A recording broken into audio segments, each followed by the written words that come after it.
ছাগলের প্রধান ৫টি রোগ এবং সংক্ষিপ্ত বিবরণ নিয়ে আলোচনা করা হল। ১. পিপিআর ছাগলের সবচেয়ে মারাত্মক ভাইরাসজনিত রোগ।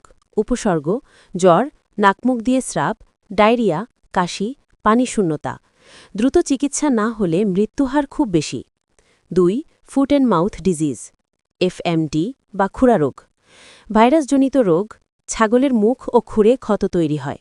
উপসর্গ: লালা ঝরা, খোড়া ভাব, খাবার কম খাওয়া, খুব সংক্রমণশীল, গোয়ালে দ্রুত ছড়িয়ে পড়ে। ৩.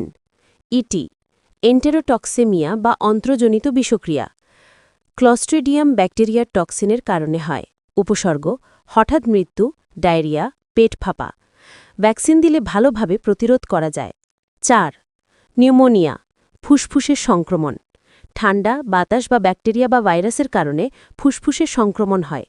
উপসর্গ: কাশি, দ্রুত শ্বাস, জ্বর, খাবার কম খাওয়া। ছোট ছাগলে বেশি দেখা যায়। ৫.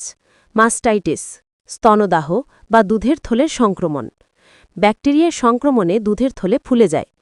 উপসর্গ: থনে ব্যথা, ফোলা, দুধের মান খারাপ হওয়া, দুধ উৎপাদন কমে যায়।